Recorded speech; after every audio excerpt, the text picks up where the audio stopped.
simply start with the intention to get very good at making mistakes. Whoa, that's a little bit of a reframe.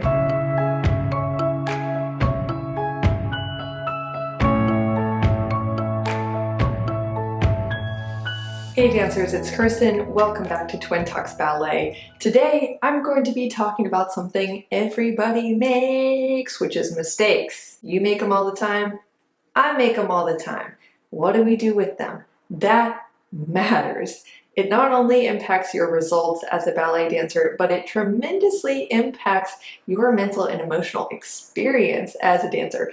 Dare I say, your quality of life.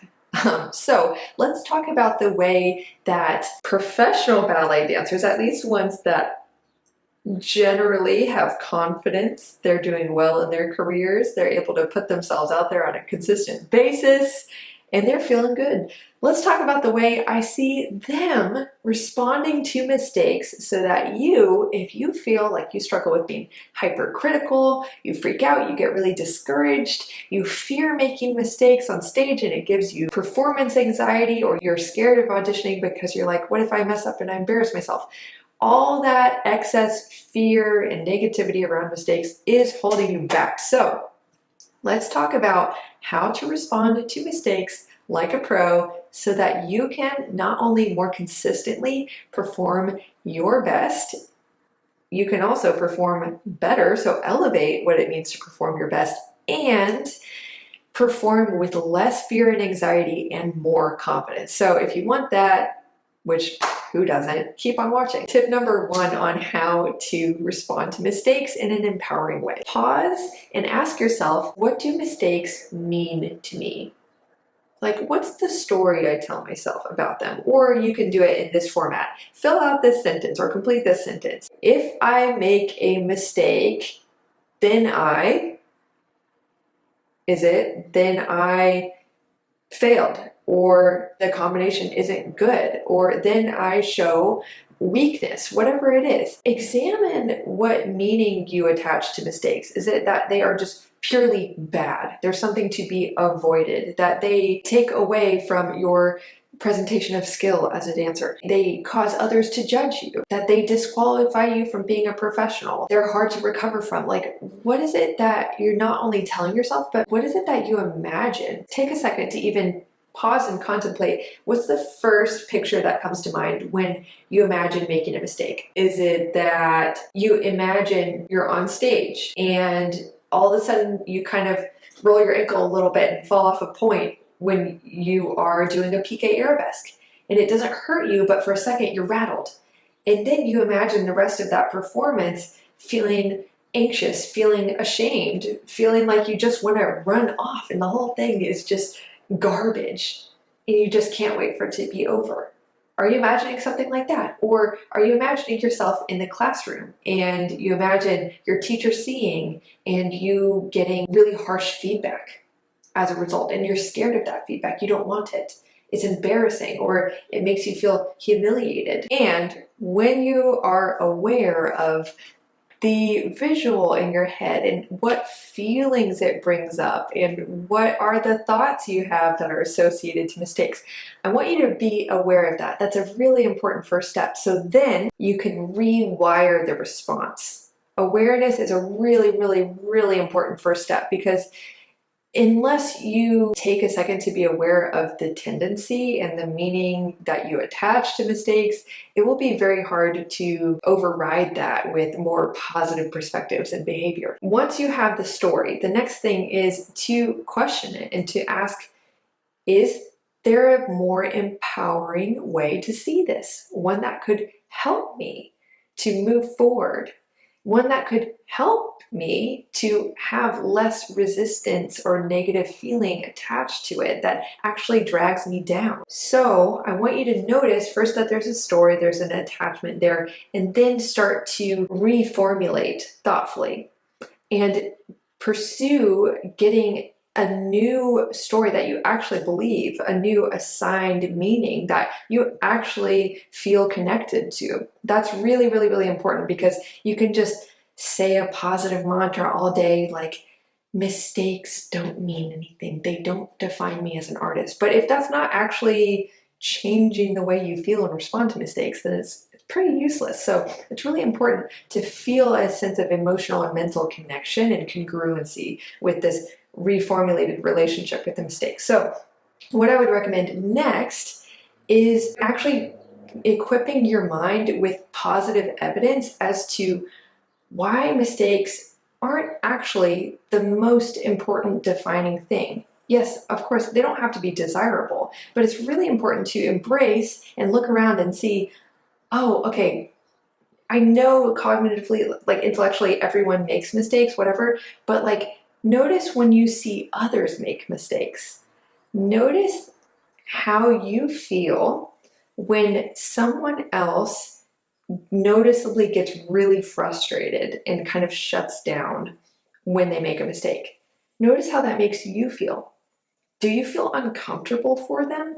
Do you feel like, oh, you notice it and you're like, I don't want to feel that way? We're very empathetic creatures. Notice that. So how others feel about the mistakes, it rubs off on you, doesn't it? Then I want you to look at other dancers who make a mistake and they just kind of keep going. Maybe they smile a little bit and they just kind of put more energy into the next step. Notice how maybe you have a little bit of a tendency to smile with them, or the mistake might have caught your eye, but you keep watching them for how they responded to it. Maybe it makes you like them more and it makes you find them charming because they didn't huff and puff and get really angry and dejected because they messed up, but rather they're like, okay, moving on. Next, what am I going to create?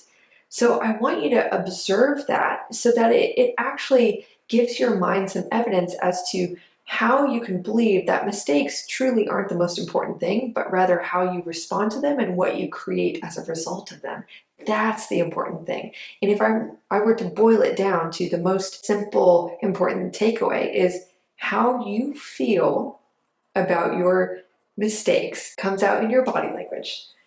And it causes you to really be subconsciously suggesting to others, hey, here's how you should feel about my mistakes. So let's focus on changing that feeling. I want to equip you with some action steps that you can take, a focus or an intention that you can take into every single class, every day that you dance. Hey dancers, I want to briefly pause today's video to let you know about my services as a mindset coach for dancers. If you haven't heard, I provide one-on-one coaching to help dancers develop a healthy and confident mindset around performing as a dancer so that you can overcome things like insecurities that constantly distract you in class. You know, you look in the mirror and all you see is everything that's wrong, feeling like you're never going to be good enough. You always feel like the imposter, always inadequate. And all these things hold you back from not only feeling confident and enjoying your journey, but also from achieving the goals that you want to achieve in your career and in your training. So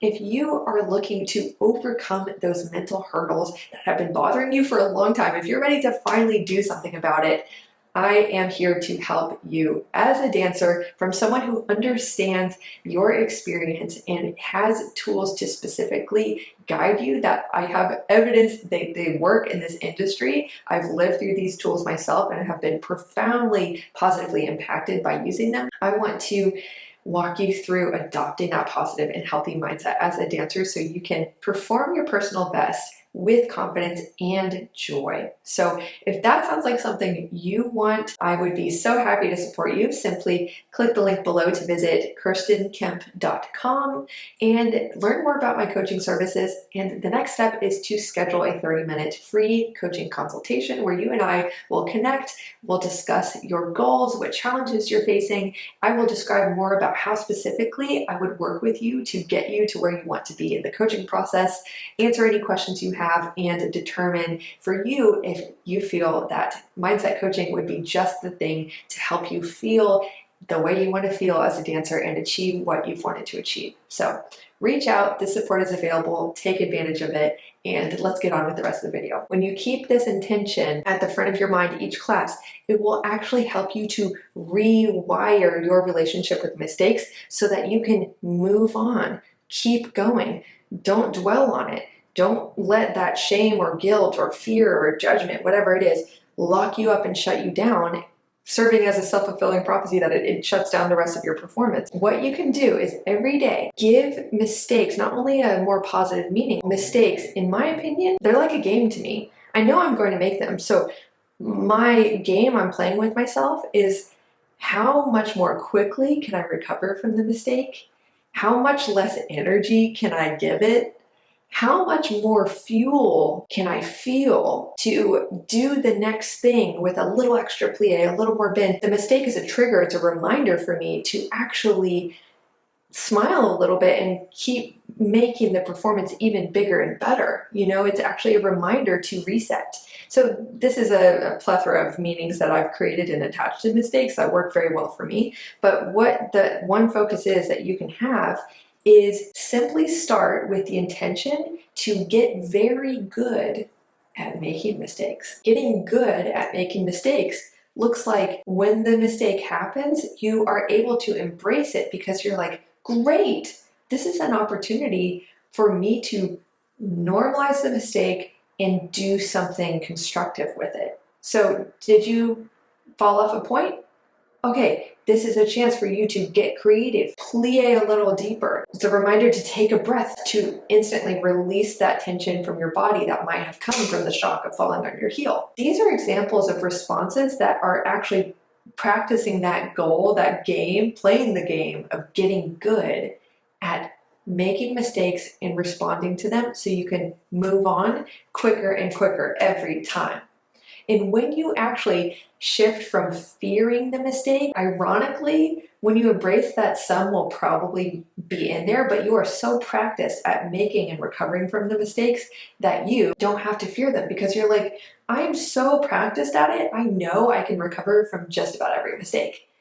That is what I call, which is a topic for another video, safety net confidence. It's confidence, this feeling of being sure that yeah, you can come back from that. You can come back from stumbling out of that pirouette. You know why? Because you actually have the evidence from the many times you made the mistake and recovered that you're going to be fine. Versus if you spend so much time making a mistake in the studio, huffing and puffing, stopping and restarting, what did you just do? You actually put yourself at a disadvantage because first you're training your mind to say, when you make a mistake, we stop and we start over because the whole thing is garbage.